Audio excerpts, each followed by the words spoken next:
You know what? You're an addict. I'm an addict. Everybody in the world is a fucking addict. I used to work, and I had the fortune to work with a foundation of addicts. But I believe that addiction is a word that we misuse.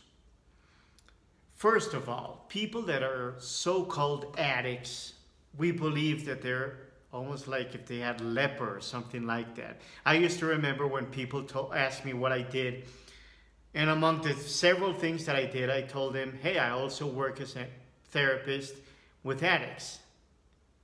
Their face was always the same.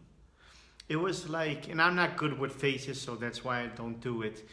It was like, wow, something big. It's like a lot of people told me, not everybody can work with addicts. I told them, yes. Everybody that works with other people are working with addicts. Society has put addicts as those people that have problems with drugs, alcohol, sex. Now some people are coming into computers or gambling. For me, addiction, and I love how Gabriel Mate, the doctor, used to work with this. He used to say, don't ask what is the addiction, ask what is the pain. As I said before in another video, we create addictions because we don't like ourselves. We have been raised in a way that we've created all this guilt, all this shame of being ourselves. That when I look at myself in a mirror, I don't want to do it. I don't want to be myself. That's why we cling to these role models. We start looking for people around us that we want to be, that we believe we can be them. And we start copying them. We start believing we are them, that we can be them. Where are ourselves? Who the heck are we? We don't take the time to look at ourselves. And at the end of the day, you look around, we're left alone, we're stuck with ourselves. That's it. That's the truth. We're stuck with ourselves. But we've been taught to not like ourselves. And that creates pain among every one of us. So what do? We're not stupid. We're not going to maintain with all this pain the whole time.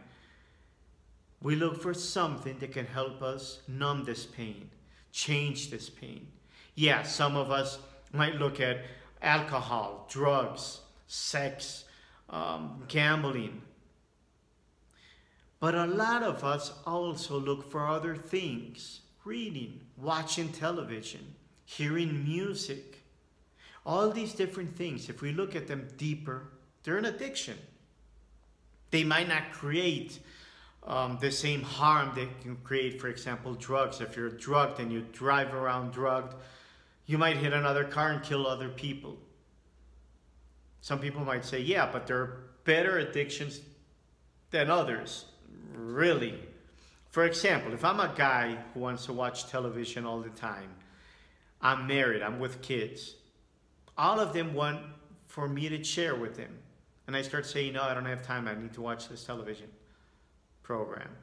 What am I doing to them? Yeah, probably physically I'm not doing anything to them, but emotionally, what am I doing to them? I'm harming them. I'm telling them, I don't like to be with you. I don't love you. I don't accept you. And I'm harming them. The thing is with addictions, we need to stop separating you from me. And that's one of the things that I mostly got from working with addicts. When I started to see them, they're competing with me. You didn't pass through these experiences because I believe I'm an addict, a big addict. Probably I didn't have to sleep on the street. I don't consider myself that I can control myself with alcohol or drugs. I've never done a couple of times marijuana and I fell asleep. But mainly for me, I didn't have those experiences that they had. But as soon as I took away the experiences, how do you feel about life? How do you feel about yourself? We have the same shit inside.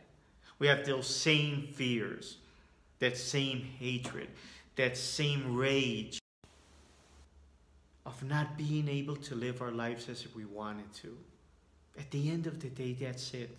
Not to be free to be me, which lately has become one of the biggest issues in my life, and yet the most strangest, because I believe we're looking for purposes in life. Yeah, what should I do? What should I work in and all that?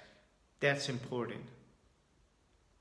But I believe the main goal, and this is something so strange for me, that we have to pass our life trying to be ourselves, trying to find ourselves, trying to be in peace with ourselves, trying to give a fuck of what everybody says. Because we're happy to be ourselves. We respect ourselves so much that we can say, I am myself and I can be myself. I believe that's the journey we take towards this life. And I don't find very much logic to it.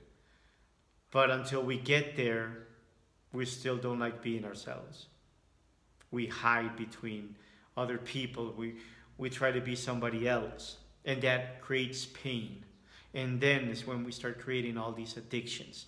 Then we start to have to look for something outside of us. We become workaholics. We become people that need something outside of us that we can't live. Sometimes we believe it's in habit. It's pure addiction, man. It's something that we need because we're tired of being ourselves. That's why it's so hard for us to be alone. It's so hard for us to meditate. What do you tend to do when you're alone in your house? Nobody's around. You're left alone. Turn off the television. Turn off the music. Turn off the fucking phone. What are you left with yourself? Do you like it? I don't believe so. What do you tend to do when you're in a line in a bank or in a supermarket? Take out the phone. What? To do what? Stupid stuff on it. Just to look who's talking about shit around Facebook or Instagram or whatever. To look at emails that probably are not even important, but just to do something to get out of our own head because we don't want to hear ourselves. We don't want to be with ourselves. I love a saying in meditation that talks about, if you can't be with yourself, why do you want to, how can you expect other people to be with you? And that goes with everything in life. So mainly what I wanted to talk about today is, like I said before, addictions, and be open to understanding that those people that we see, yeah, in alcohol and drugs, they're not the only ones. We're the same. We're as the same as them. We're suffering the same as them. So it would be good to have some compassion towards them and to start identifying, why are we suffering so much? And what are we using to numb this suffering? I wish you a life of love, of happiness. Being yourself, man. Being yourself.